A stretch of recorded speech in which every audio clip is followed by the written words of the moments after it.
Kevin, how you doing? I'm doing well, Dave. How are you? I'm pretty good. I'm doing pretty good. So excited about dizziness today. Oh yeah. I had a feeling you'd be pumped. Favorite type of dizziness, Kevin?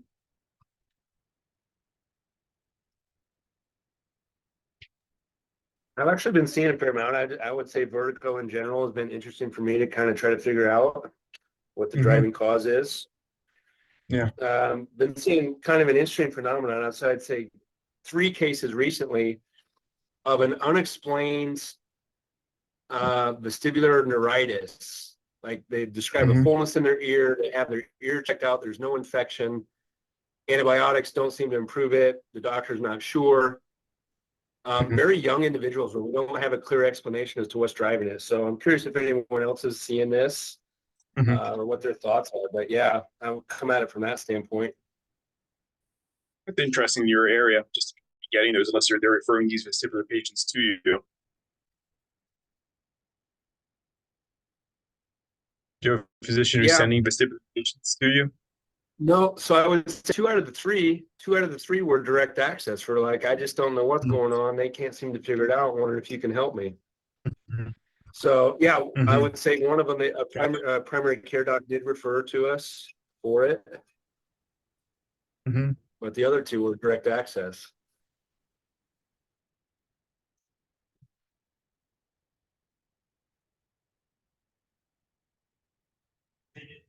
Here tend to see dizzy patients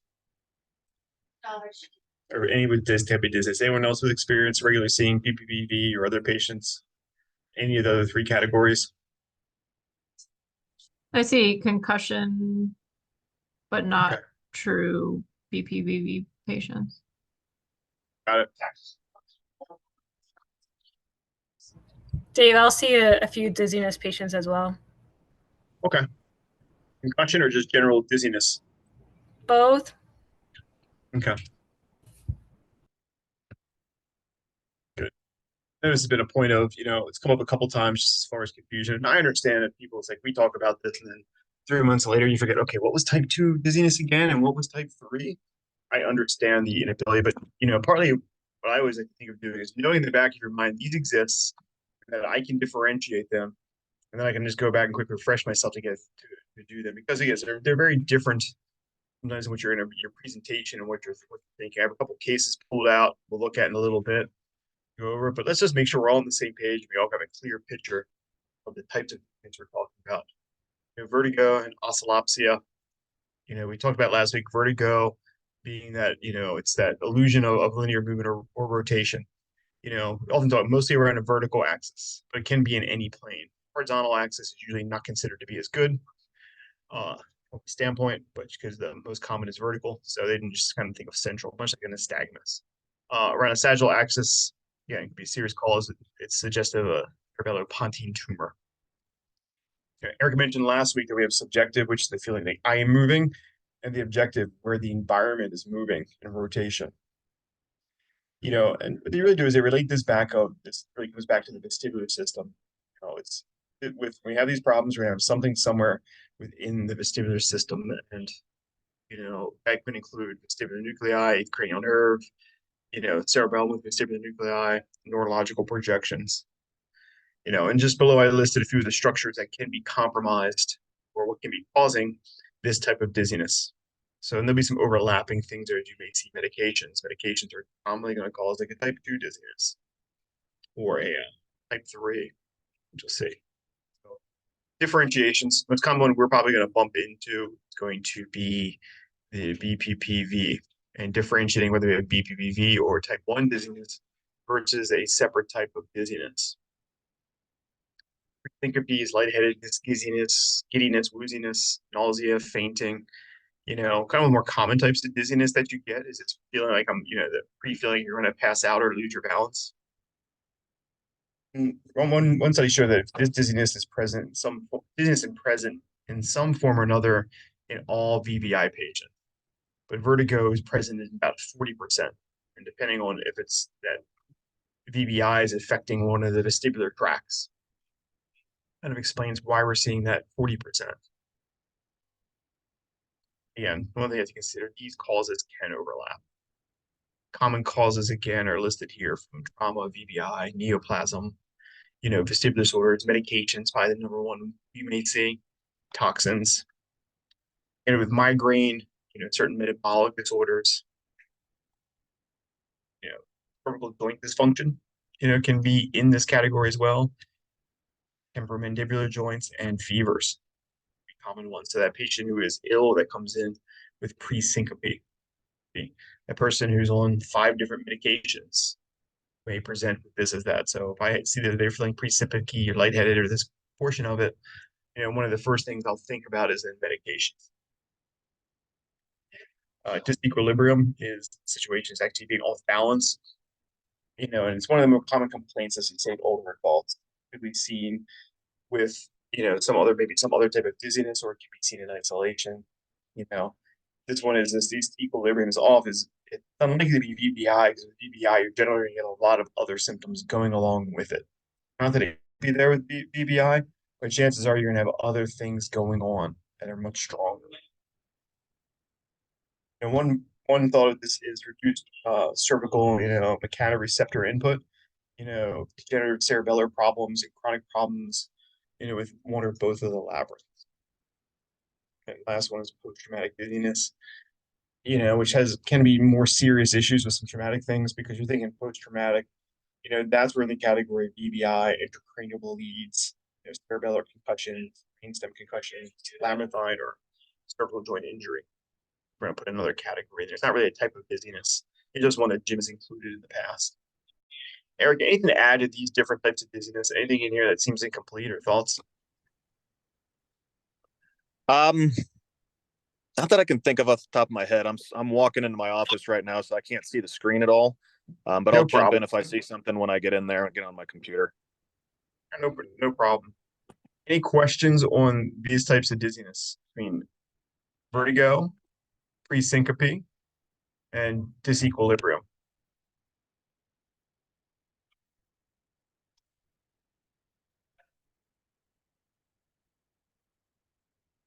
You have these notes. I'm just basically reading straight from the notes that I sent you. Jim does a really nice job too in his these presentations of going over this. The first one in 12 minutes is a little bit more condensed.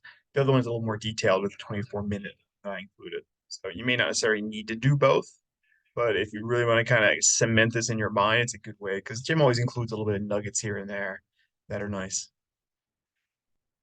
Another thought on dizziness we can think of, differentiating cervogenic dizziness from individuals. Here's kind of the condition script for cervogenic dizziness. And if I neck pain, be more specific and less sensitive for symptoms of cervogenic dizziness. Sensation of light or heavy or head fullness or disequilibrium accompanies, by slight ataxia of stance and gait. So, here we're kind of mixing a little bit of type, what sounds like probably more type 3 dizziness. It can last from a few minutes to hours, maybe reduced with specific neck motions. So it's an idea of, okay, when do we have neck motion versus vestibular motion? And remember, during probably both cervical labs, we did the seated body rotation test under head. The idea there is that we're moving these cervical joints, we're doing the body under head rotation, where the vestibular system is remaining still. So we're not stimulating the vestibular system with the body under head rotation. We're looking at neck mechanoreceptors. So if I stimulate the dizziness with the body rotation, the head fixed, most likely cervical mechanoreceptors, and we're looking to see, does that reproduce our dizziness versus a vestibular input. You can see any one of those symptoms going along with the cervogenic generated pain. More commonly, you're going to see kind of all the above. I think anytime you find you have a dysfunctional joint, you can expect to see increased muscle tension and abnormal firing pattern. Again, yesterday when I was going over our lab, it was that idea that the muscle diagnosis as being a primary in something is, yeah, the muscles are going to be involved, but is the muscle the primary, or is often the muscles going to be secondary to the underlying driver that may be doing it? I often know that yes, there'll always be a muscle component in the cervical spine. The idea is that is it the primary driver or is it the secondary driver? I tend to think of it as a secondary driver into otherwise with that. Let me switch screens. You all have that slide, so you can use it. Let me go to my next set of notes.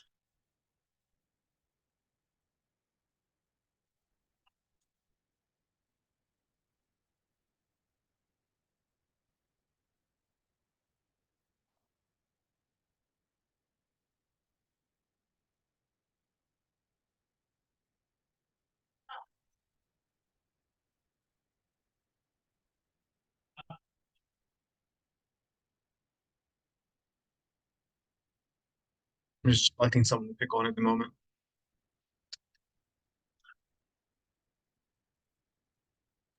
Sorry, Dave, what did you say? Oh, I was selecting someone to pick on. So how about you then? Ready for this case? Great. Sure, bring it on. Okay, here's the case. 19-year-old male referred for the neurological department and to the tertiary imbalance center for assessment of recurrent episodes of vertigo during soccer play. So with that information, what are the top three differentials you have this person walking in the door? Well, if it's true vertigo, I would put BPBV up there in top three. I mean, it could be potentially like I don't know, like post concussion, but I would say that's probably a little bit less likely since he's playing, unless he's playing when he shouldn't be playing. Mhm. Um, And how would the post-concussion look? Because you're right, somebody gets sent over with vertigo, but you don't know if he has vertigo or not, just because they say he does. Like, somebody getting sent over for sciatica in some degrees. So vertigo with BPPV. Let's go back to that one real quick. What okay. would that look like as far as ruling that in, ruling that out? If it's very specific that he feels the vertigo with like certain movements of like the head or the body, like rolling over in bed, if it's like short bouts of it that last for a few seconds and then they subside. If it's true rotatory like vertigo, not just like a lightheadedness or disequilibrium, it's like the room is spinning or he's spinning. Um, Usually comes on pretty abruptly, like you woke up with it. Um, those are all kind of like that would put me a little bit more thinking towards BPVV, but it's usually pretty intense, like a little short burst of vertigo. That it's more specific to like movements of the head or the body. If I wouldn't expect vertigo with just like sitting still watching TV. That BPV shouldn't cause vertigo with just keeping the head still. Okay. How about post-concussion? Post Type of concussion, dizziness what type of dizziness do you think that would most likely fall into? usually type 2. I A think it's, pre-syncope? yeah. Yeah, I don't normally see post concussion with vertigo unless it's very acutely. Mhm. Um, but you're going to get other symptoms with it, like have it maybe be coupled with headaches, neck pain, um, difficulty concentrating, having some like focusing issues, eye tracking issues. And obviously, they have a very specific kind of mechanism, like they were, you know, went up for a header and collided with somebody else. Mhm. If we're not trusting, like if it's true vertigo, obviously Mhm. cervicogenic is pretty high up there as well. But then maybe as a third one, right? Third diagnosis. Yeah.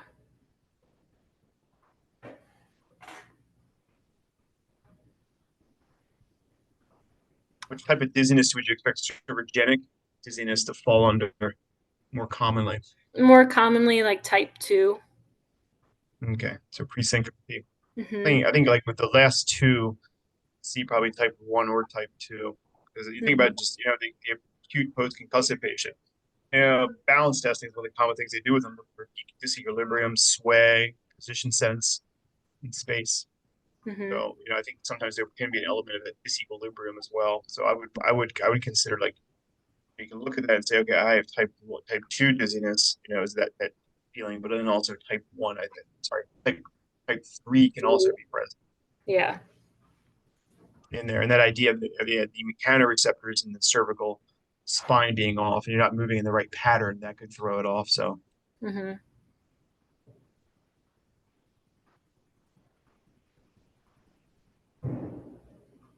how would you rule in or rule out cervical dizziness? This being the Um, cervical cause of the dizziness. yeah, I'm looking for it to be like associated with movements of the head or neck that triggers the dizziness. So if they're playing soccer and they're, Mhm. looking over the shoulder and that reproduces the dizziness. Okay. So moves of head or neck. What else might help with that? If it's like coupled with headaches too.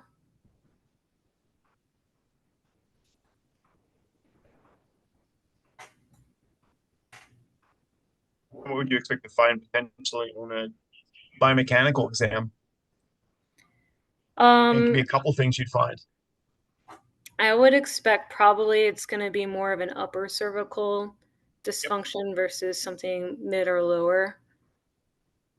Getting into those trigeminal symptoms, if there's Mhm. like an adapted hypermobility or just an irritated joint somewhere. Yeah. And hypermobility is a good way of thinking about that as well. I think, I always think subluxation with the hypermobility here could easily do that as well as a subluxation. Hmm. That's one thing above. Okay. Is there, where else would you test in the upper cervical spine if you felt like this was being generated from mechanical in the spine, other than the facet joints and oncos? I mean, you could look at like alar ligament if he's had a Mhm. history of neck Yeah. trauma.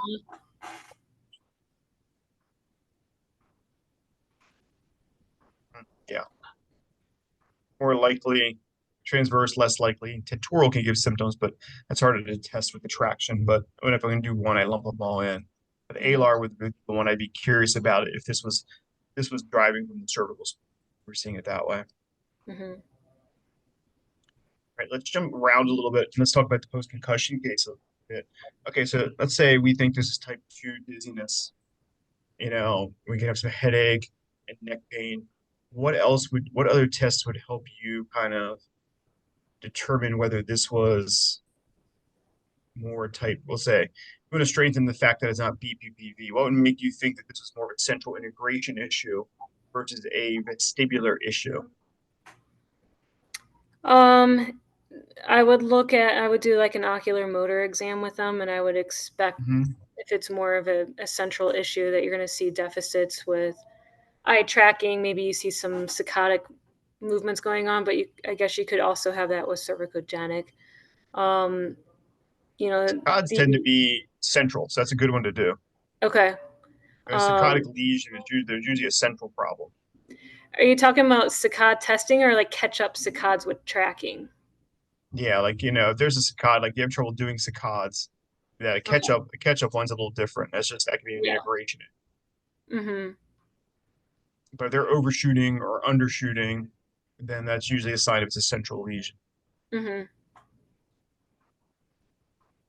So good ocular motor exams. The ocular motor exam, you're not really getting direct vestibular input.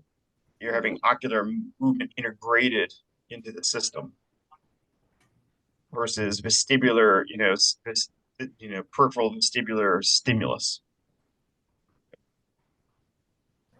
So BPPV, what is the most common type of BPPV? Um, like posterior canal. Mm-hmm.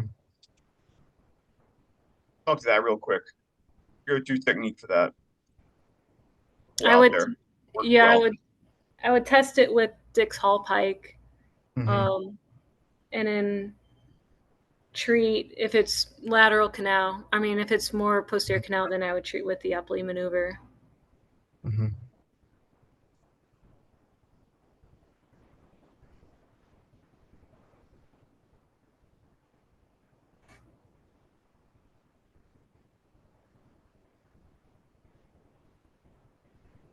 All right. Anybody have any questions about the process we just went through?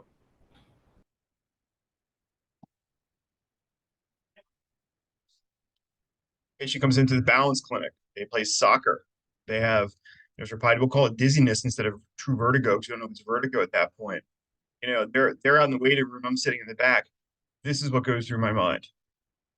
This process of I want to determine, okay, they have dizziness. What type of dizziness is it? And it tends me down different threads. So me determining the type of dizziness they have early on kind of helps. One, it's going to rule out or in vertiginous dizziness hopefully fairly quickly.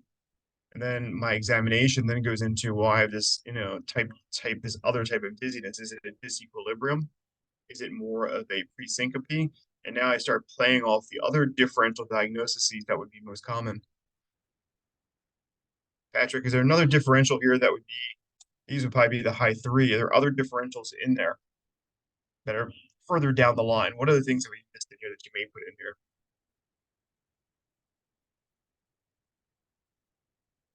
Too faster, Patrick. Come back to your computer. I'm here. I'm just thinking. Okay. Just talk while you think. Kill some time. It amuses me. Okay, think of anything else in the upper cervical spine. What could be, is there anything else that would you could think of that would create dizziness in this patient? Basically not a stroke or something. It's an outlier. If anyone else has anything they'd put in here. It could be cardiovascular, like way out there if he's getting his heart rate up and he's having some weird embolism. Cardiovascular, what it more likely would be is like a ventricular tachycardia or some type of electrical system problem that's being stimulated. That's actually a really good one to add in there. Wow, I'm impressed.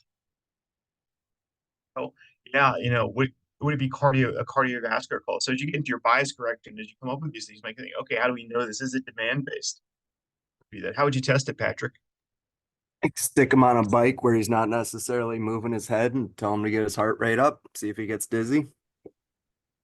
You could. It wouldn't differentiate it from autonomic dysfunction, potentially, but you're doing heart rates. Yeah. At that point, if it's cardiovascular, we're kind of limited in our abilities. So you could do that and see what happens. But generally at that point, too, I'd make sure that if you think it's cardiovascular, they need to be referred on just for a checkup. But you could look at heart rates there as well as you did that to see, is there, like you would do like the Buffalo treadmill test to see, is there any aberrant jump in heart rates? It may not help you determine between a post-concussive syndrome with autonomic dysfunction and cardiovascular, but it still brings you back to okay, you need to have the cardiovascular system evaluated. Eric, thoughts?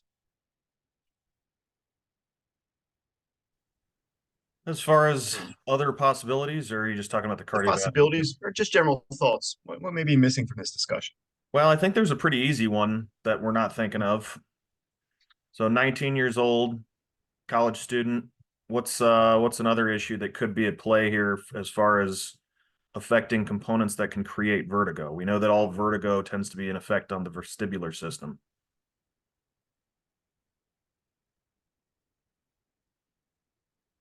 Let me ask you this: would you guys think if he also happened to be running a low-grade fever?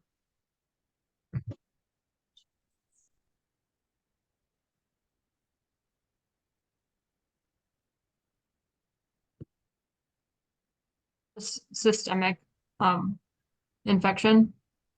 Yeah, an ear infection. That could definitely do it. It could also be medication. Yep, or the medication he's taking for the ear infection, or both. Or just any medication that they're taking. Like, are they on a stimulant at all? Like Well, I an wouldn't go so ADHD? far as to say any medication. Well, I mean, I guess, look at as part of your history, what are they taking? Yeah, you could say, well, if they're on a medication, you need to know if that's one of the potential side effects, right? But yeah, we can't just throw every medication under the bus saying anytime somebody's on one that they're. No, I was just saying, like, looking at Right. all the medications that they're on. Yep, definitely a possibility. And those are, I would look at that as probably more likely than it being a cardiovascular incident, right?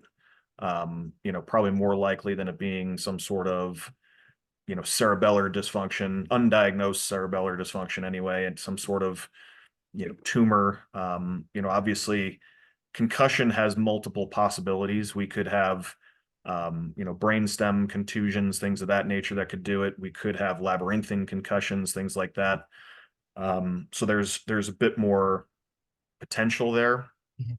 And I'm not sure that it's really our job to diagnose whether it's a brainstem contusion versus a labyrinthine Mhm. contusion or concussion. That's not going to be the issue that we're going to have to decide, at least from our perspective as manual therapists. Um, but if we could tell, and what might be different between a labyrinthine concussion compared to, say, a brainstem contusion, something of that nature. Anybody think of something that might be different?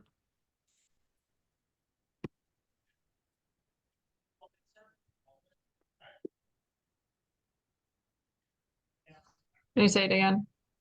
So if we're looking post-concussive, right? So post-trauma, and we think what maybe are some of the possibilities here? Well, brainstem concussion contusion is a possibility versus a labyrinthine concussion. There's things that would be potentially different between the two. Can we think of what they might be? Just think of what the function of each one is. Or the structure, the makeup. Well, with vestibular, if we can connect changes in head position to their symptoms, that's supportive of more the labyrinth type driver of dizziness. Would that be also, Versus could the that brainstem. potentially also be the case with a brainstem issue? What if it's this? Yeah, I suppose if you're compressing down in that brainstem, or if I'm more inclined to pair the movement with vestibular versus brainstem. At that point, I'm thinking, well, do they have like a tumor of the brainstem? Like, and then that's definitely, I'm referring them out if I'm starting to go down that route. Sure. But I guess that's a What good else? point. Yeah, I can't say definitively just because it happens with movement that it's one. But Movement, you can't just say that, right? But what else is in the brainstem?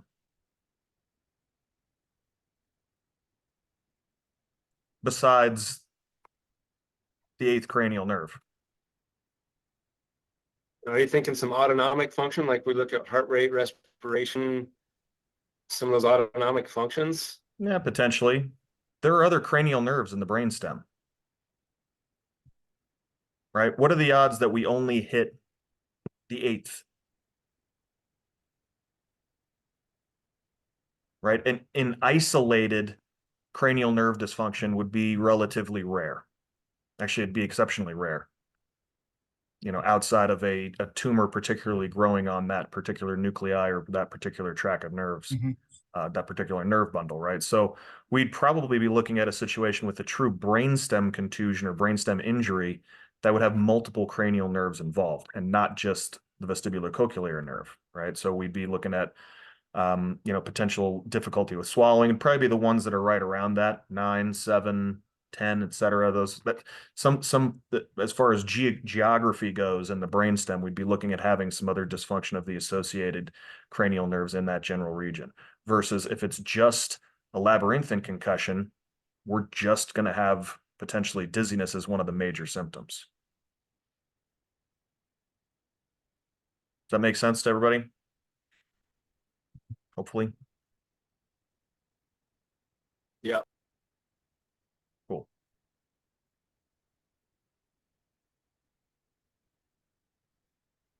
Okay, a little more information. Prior to the referral, this person had neurological exam was recruited. No abnormal objective neurological findings. Yeah, present except for objective findings and uncharacterized or unspecified nystagmus together with subjective findings and complaints of vertigo. This case was actually a case of BPPV caused by the person had a car accident. I think several weeks ahead of this it happened. So this case in particular ended up being a true case of BPP. Okay. Yeah, but once he's running around and getting symptoms, it's different. But a lot of those BPP patients, there's a period of habituation where even if you're like 5 or 6 days out, you may not see the beating nystagmus. It could have been habituated by then. So if you're getting somebody in there and it's kind of smelling like a duck and it's looking like a BPP patient, they've had it for a bit of time, you may not get the classic eye response, when you do the Dix-Hall pike because it's been habituated. So keep that in mind if you get symptoms without the nystagmus, as you see it. But this is just a case of kind of where, when we think of in terms of types of dizziness, an individual like this, we're going to kind of work through the types of dizziness, even as we work through our differential diagnoses. And the types of dizziness can then help us rule in or out different types of diagnoses of when the dizziness may be occurring, i.e. serogenic, for instance, or vertiginous, being, okay, if I know I don't have vertiginous dizziness, then I'm really going to be looking at 2 through 5 a little more closely.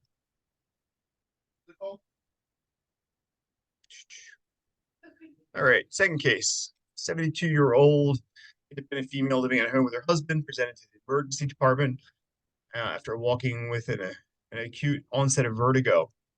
Prior to admission, she suffered a temporal headache, lethargy, generalized body aches, bilateral jaw claudication, post-respiratory viral illness that was treated with short dose of prednisone. Headaches were initially prominent, featured but now improving. 1 month prior to the presentation, episode of vertigo developed, which was followed by a loss of balance. So, Ariel, what type of dizziness do you think we're going to have here? Give me 1 sec. I'm reading it again. Go for it. The rest, you can always help a friend with the chat if you're so inclined. Prefer to see people get hung out to dry. Feel free. I'm fine with it.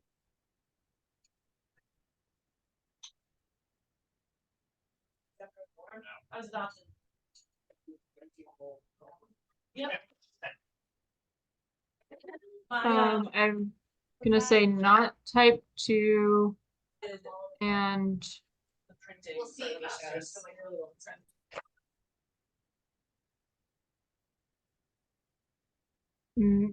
maybe Kill yourself over this. Throw something out and lie. 3.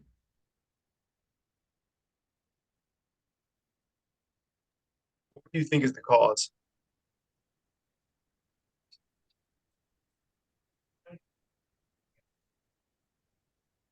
What it bilateral jaw claudication was like, just pain after being sick.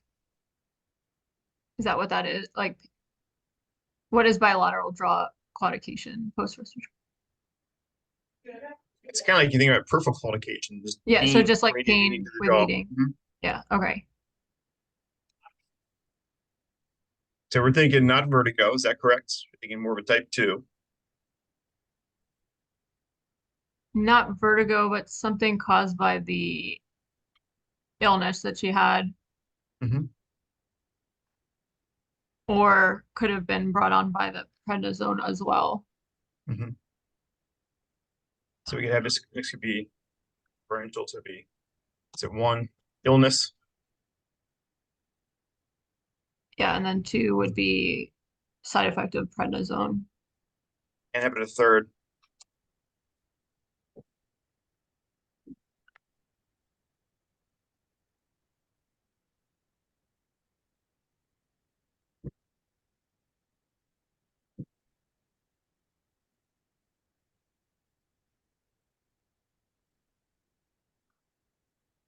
There's a lot going on in this individual. Yeah, I mean, one of my first questions probably to her would be like, what is your fluid intake and food intake, and have you had any other side effects since this, or are you doing okay since besides the vertigo, any other things going on? Yeah, that's what it is. When you get the Yes. word vertigo, you always have to question the term Well, yeah, because vertigo. it's just used Yeah, for so whenever I everything. see vertigo, like, okay, now I got to determine the type of dizziness. Is it true vertigo? Because you always get sent people with vertigo and you accept it as being peripheral vestibular at that point, then you kind of either you could be on the wrong track immediately. So I always question that. Like sciatica. I see peripheral vertigo. It's like, okay, now I got to sort out, okay, what exactly do you have going on? And then, so are these headaches associated with what is she considering her vertigo? Is it dizziness? And are they associated with the headaches at all? And did she actually fall? Yeah, I don't know if she fell with a loss of balance, but you know, a lot going on here. So you have type 2, and I think as Eric probably alluded to, it's like, you know, really probably also looking at type 3 with this one. Bit of disequilibrium here, you know, starting with the loss of balance. But you know, you can have overlapping ones in these, but which one is stronger we look at. Patient went to the hospital, saw her, discharged her 2 days later. She presented with blurred vision, headaches, gradually increasing right upper limb paresthesias, as opposed to her previous presentation, and these were on the left side. Previously on the right side. However, exam, they revealed a right-sided nystagmus, dysmetria, with no palpable temporal artery or infundatory were normal. So, what do you think this one is? Same case. What do you think? What do you think's going on now?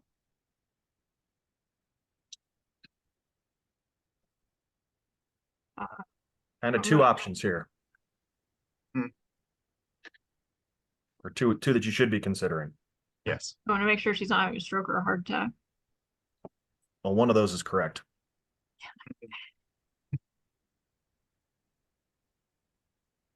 Yeah. You're looking at somebody who's having a vascular event. Yeah. Yeah, or a migraine. Or I guess, yeah. The problem is the person has to have survived multiple events for you to be able to reasonably suspect that this is a migraine. If this is Mhm. their first or second episode, you have to think this person's having a stroke. Mhm. Can you go back up to the top one there, Dave, for a second? First case or second this case Yeah, here. right here. So case right at the top of case 2 here. Just as we're looking this over, just so we can, just so hopefully we can all see what I think are the major points that we have to take home from this. So waking, this person just woke up this way with an acute onset of vertigo. Now, whether or not we look at the vertigo as being true vertigo, or it's a person just using the term vertigo versus pre-syncope, et cetera, they don't know the types of dizziness. They don't care. They just describe it as they describe it. So whether it's an acute onset of true vertigo or pre-syncope or whatever it is, what could they have done potentially to have created this acute onset during their sleep? Right? It's not traumatic for them to potentially have done anything in their sleep, right? I mean, we can ask them, you know, what position were you sleeping in? She might say, I was sleeping on my back, laying on my side, sleeping on my stomach. Like that's almost going to be irrelevant, right? Because in order to create an acute onset of vertigo, there's going to have to be something that's damaged potentially for her to just wake up with that sort of thing. So that's one of those what you'd call yellow flags, or orange flags, however you want to look at it. That kind of sets the alarms going off, right? The temporal headaches, especially if it's bilateral temporal headaches, tends to rule out cervical spine issues. Lethargy is more of a systemic thing. Body aches, we start getting into the jaw stuff, and we're starting to think more systemic problems here, right? We're starting to think, okay, well, we're getting stuff that's not just it's not just a dizziness factor. Now we're starting to get head components. We're getting jaw components. Those things start to make us think more in the vascular realm, maybe potentially a heart attack, like Ariel had said. And then she starts talking about how I was sick previously. I've been on some medications. Okay, medications could be playing a role.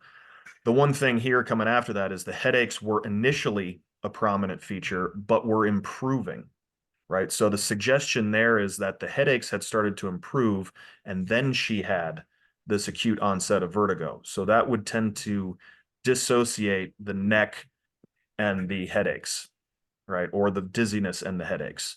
So again, that's a bad sign. That tends to mean it's something coming from within the head, something within the brainstem. So any of those sort of things, as you're not able to kind of mesh these things together, you have to start consider the possibility that we're dealing with somebody that has, and especially when you look at the age of the patient, you have to start to consider, well, this looks like this could be something that's not orthopedic in nature.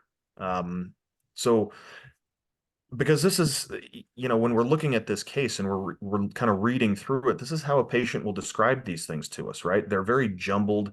They're, the way things are being relayed to us. I mean, this patient may not even be relaying it to us. It may be the husband that's sitting, that has to kind of um, describe what happened secondarily because the wife is not feeling well enough in order to do so for herself, or we're reading this off of the doctor's notes coming from the emergency room or something of that sort of nature, right? So we have to kind of take these things. I think Dave mentioned it in his notes previously on dizziness.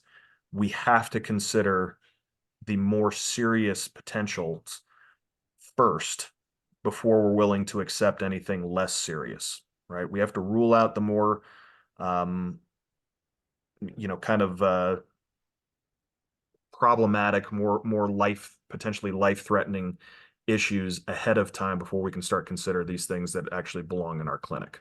Okay, and when we start seeing descriptions like this, it's hard to take it as anything less than something that needs to be looked at again by a physician.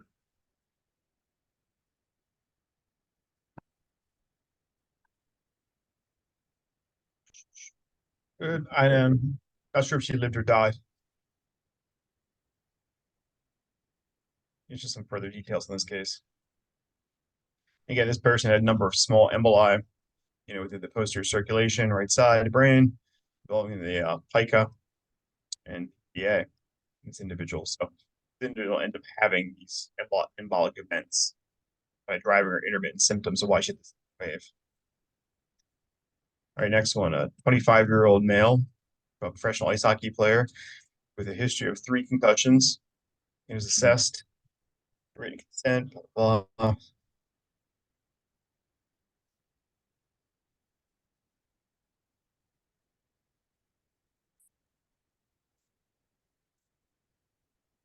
blah, blah. So that's just a quick case summary of this individual. So this individual, top differentials and what we might see. Who do I have up list here? Stephanie. Can you just scroll it back up a little tiny bit so you can see the things? I will say something cervicogenic with the history of concussions. Post-concussive symptoms. What type of dizziness would you expect with that? That would be cervicogenic type 2. Everyone likes type 2. More they'll describe type 3. It can be type 2. I think I would lean more toward 3 More with this one towards than 2. Eric, your opinion? Yeah, I mean, realistically, with cervicogenic stuff, it could be any of the 3. Yeah. Type 3, type 2. And I think in a lower case, type 1 is probably. Yeah, 1's less common, but it's possible. Yeah. So I would do it that way.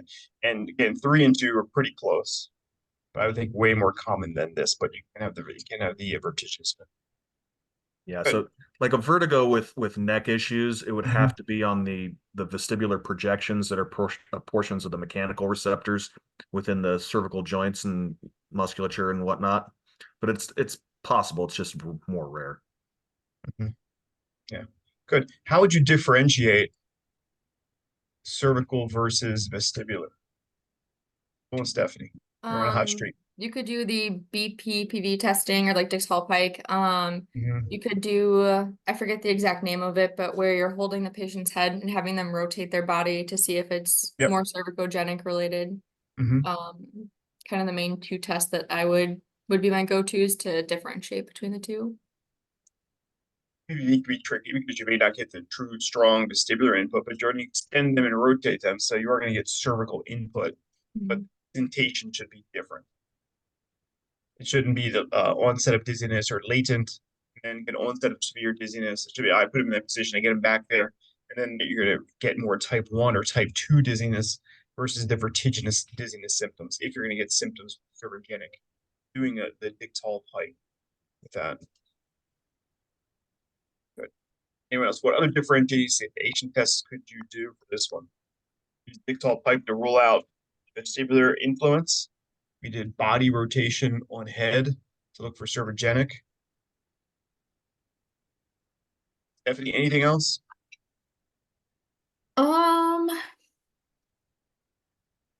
I'm trying to think back to Jim's videos. I remember him talking about a test. I think the abbreviation was HINTS. I'm not sure if that would be Mhm. an appropriate one or not. That's gonna be I, looking I for like think the he vestibular was, system, and that would you would use that to further strengthen that it wasn't of vestibular origin. okay. Um,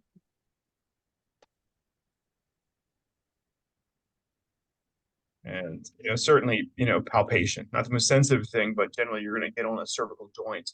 And mhm. if you're working through the neck and you find that joint, you can stimulate pain or dysfunction or symptoms. Your PPO and sympathic. The other ones are better tests, usually.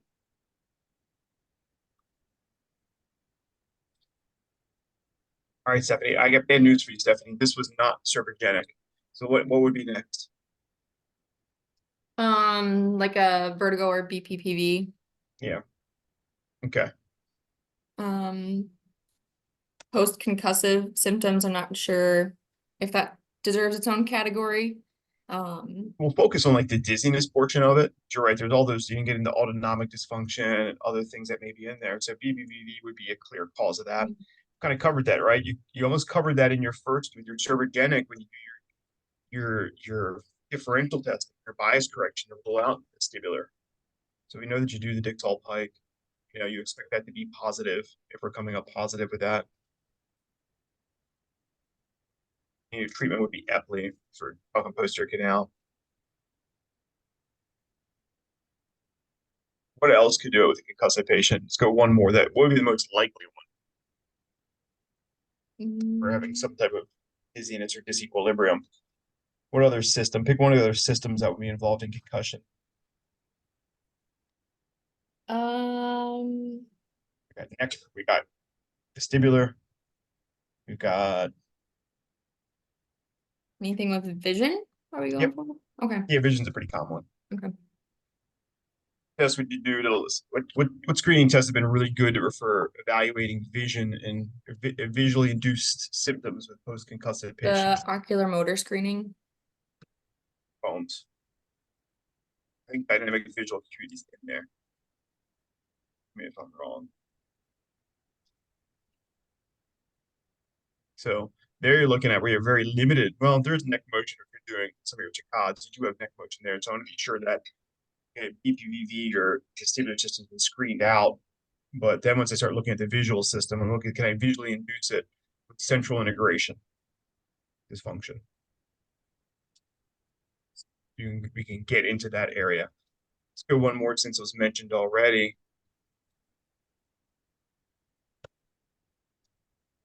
Bonus points, Stephanie. Anything on autonomic? Understand you were familiar with autonomic testing?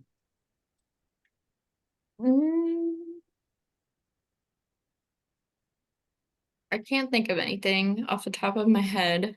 Yeah, we haven't really covered this. The Buffalo treadmill test and Buffalo bicycle test are often used. It's a graded heart rate exertional test. What they're looking for is as you get to a certain level of exertion, some of these people start to fall apart. The autonomic system can't kind of regulate the body, so you get a rapid increase in heart rate, and you'll get reproduction of symptoms. So if it's an autonomic individual and the type of dizziness I would expect here to be type 2.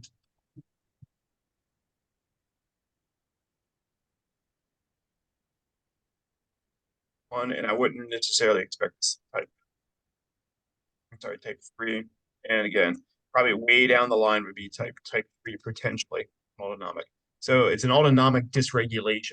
And all this to do with their inability to kind of regulate. So these people have their heart rate variability will be very consistent. There won't be a great deal of variability. That's another measure that kind of coincides with this. But you can look at blood pressure and generally heart rate on the Buffalo treadmill test.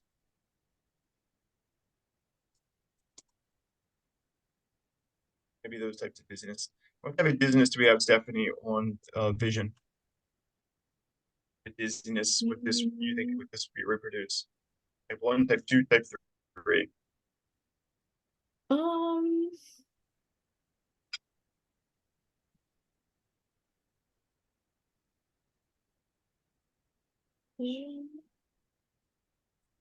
I would say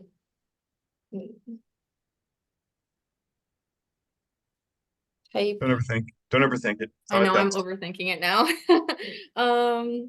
Type 1? So they would be more vestibular, like an illusion of spinning that you see with a vestibular input. No. Type 2? Type two. Two. I don't know. What do you any thoughts, Eric? Type two greater than type three, or kind of I can see either one with this.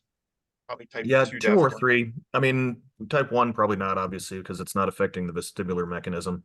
Mhm. But two, I could see just because of eye tracking issues and the loss of proprioceptive feedback there and all those sort of things that we've kind of talked about with that. That I could see that giving you that pre-syncope. I could see that giving you that kind of wooziness. But then I could also see because of loss of um, essentially the body writing reflexes that you may have with that sort of thing, I could see type three falling into that realm as well. Yeah, I agree. So when you laboring, Stephanie, because you given any answer and defended it. Sorry, what was that? I said you probably could have given either one and defended it. That's why I didn't want you laboring it over too Mhm. heavily. But I know it's always stressful being asked questions. No, it's okay. That was awesome though. Good job. Again, here's some follow-up information. During the VOMS exam, patient had slightly symptomatic, eye pressure, dizziness, followed with some ocular motor, horizontal saccades, you know, and vestibular horizontal VOR. And again, we saw dizziness and fogginess elicited with this. And that would be the type 2, type 3 dizziness we see. And the whole body rotation and cervical exam in this case was normal. This was a case where what they tried to do was transcranial stim as the treatment and came up with no difference in outcome.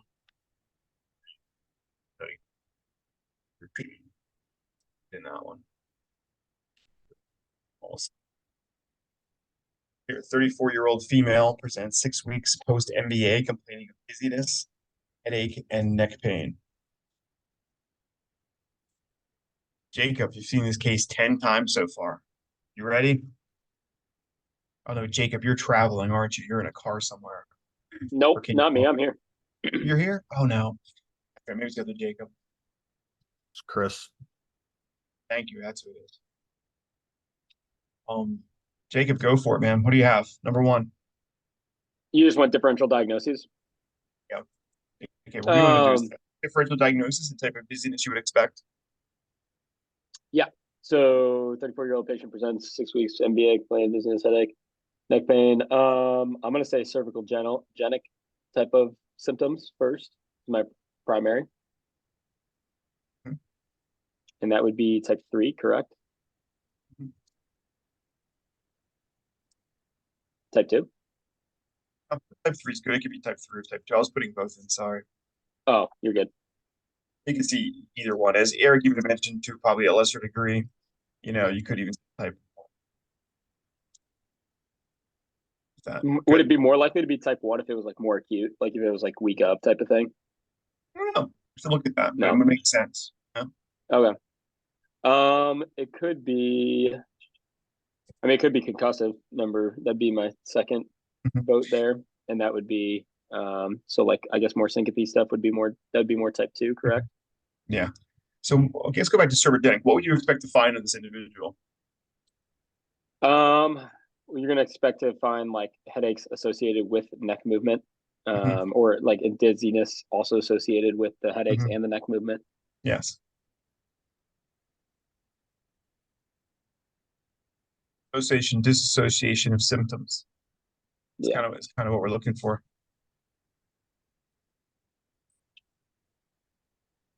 Talked about this above. They wrote testing you would do. I mean, cervical range of motion would probably be the first thing I do. Mhm. Um, Yeah, it's good first test. Second test. I would probably do. I mean, I guess I would go into from here. I'd probably go into my concussive ones just to rule out anything central. Why you gonna jump over this when you're confirming cervidenic? Uh, I don't know. It just seems like I should rule out central stuff, but you're Yeah. probably right. Yeah, you just went sideways on your practical. You were doing so well too. Shoot. So stick with this. You want to kind of rule in your range of motion. What other tests would help you with cervogenic? Stick So I guess the focused on opposite this. then. I would have them move their body and leave their head just to confirm Okay. that it's actually Body coming on from head. the neck. Yeah. Body on head and palpation's a good one. Oh yeah, palpation too. Probably joint mobilizations after that. After that, you have problems. All seems confusing, but if you notice now, there's a common theme, like on these common ones that we're moving through as far as our assessment and all the skills we've done. It should be that kind of almost routine and systematic that as we look at these cervogenic patients, notice this answer is not any different than the ones we had above it. It's just the case history can throw us when you think about it in different contexts. But as we move through our differentials, our ruling in and ruling out process, systematic like this, you can really work through these things efficiently. Your next one. My next one was post-concussive type of symptoms. Okay. What would you do to test that? So that would be where I tried to hop over earlier and probably do more like my central tests, such as like gaze stabilization, saccades, finger tracking. I think what else I'd do for that. So get stabilization with test the visual system. Okay, Yeah. let's go through the systems you would test that if this is post-concussive. We have visual, Yep. gaze stabilization, theory of ohms. What's BOMS? What's that abbreviated for? Bohm's test is a series of tests where you're looking at vertical, horizontal saccades, and basically you're looking at smooth pursuit and VOR reflex testing. You're gonna do VOR reflex testing, keeping your eye fixed. You're gonna look at saccades, up and down, horizontal, and I don't think dynamic visual acuity is in there. I'm having a brain fog on that one, but that's usually done with an eye chart and head shaking. If I'm looking at an eye chart and I do head motion, I shouldn't lose like more than 2 lines. I should be able to read the same line I'm on, but I should definitely not lose more than 2 lines. If I lose more than 2 lines, I'm having trouble with dynamic visual acuity, which is a good test. Those would be kind of just some of, if I'm looking at from a visual system. What other system do we check? We need to check the vestibular system. Okay, how would you do that? That's going to be more having them actually move like positionally to see if they get positional changes. What other tests? We've said several times. Oh, I don't know. I'm blanking. I know I'm missing one. I just don't know what I'm missing. So Go this way. position. It's not posterior canal. You have a horizontal canal. What is the test for horizontal canal? Anyone can help a friend here. Don't let him hanging out there if you know this.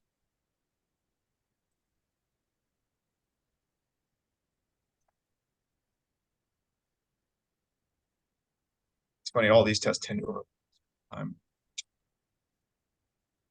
Okay. Back with horizontal canal this week. For homework. Vestibular horizontal canal. We have posterior canal we can test. If we're looking at true BPPV, we're not thinking labyrinthine concussion here. We're going to eliminate some of the more difficult ones, or neuritis or central. Well, your VOR is going to show you central integration problems. We're just going to say that, okay, we don't have labyrinthine concussion.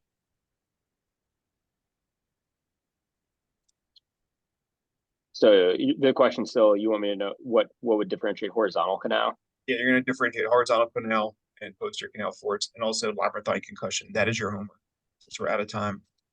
All right. Pop it up on the board for us. This isn't a fail. I'm just giving you extra work. Sounds good. Since nobody else would help you out. There's all there. I'm drawing a blank on the name, but is this one where you have them sitting upright and you're basically swinging them side to side on the table? But as a elicits the symptoms. It can be, but it's also the one that also, you can almost, depending how far you're going, is what it's their meat, where it's also a treatment for posterior canal. Yeah, you can go that way. I think it's head rotation. Dave, can you do the barbecue roll test? That's what I'm looking for. So if you don't know it, come And back. that would be for horizontal canal, Dave. The barbecue roll test. Okay. Leave it. Yeah. Because Also, BPPV, you're doing the rated Dix Hall Pike. Hmm? Because Oh, for Dix Hall for Pike is posterior, for you're doing posterior canal. It's yeah, horizontal that's what I meant canal. to say. If Yeah. I don't see a Okay. lot of horizontal canals, the thought process is that there's a lot of more horizontal canals than they think they see, but when you get up in the morning and roll, you tend to correct it. So some people think it's a self-limiting thing because you get the symptoms in the morning, but because the way you move your head in the morning is similar to the correct test, so you don't necessarily see the horizontal canals because they tend to fall back into. That's just one thought process. Okay, we're out of time, but in there I would also we work through the autonomic system, which we work through above there. So as you can see, after a while, we're going around with different differential diagnoses and different things that we're seeing using the same systems. Vision would give me one type of dizziness. Vestibular would give me type 2 type of dizziness. It's coming from there. Autonomic, I'd probably be back to type 2 and type 1 type of dizziness. Okay, so we can use dizziness in our differentials and type of dizziness to help us with these differential diagnoses. But as you see, once you develop this systematic approach, through your easier dizziness cases, not the list of, I put a more comprehensive list of vestibular dysfunctions in the handout I sent you. We're not going through those, since there is a lot more in there, but a lot of those would then be type 2 dizziness coming from the vestibular system. F1 dizziness, sorry, from the vestibular system. I hope this kind of helped out, just discussing this for an hour, looking at it from a case perspective and thinking about it. Because I know this is always a point where people get a bit confused in types of business. Ariel, I have 20 minutes after this. I will start to put together the recent Zoom sessions and get them up and put them out on the discussion. Thank you. No problem. Sorry for the delay. Cool. And that we are good. See you guys later.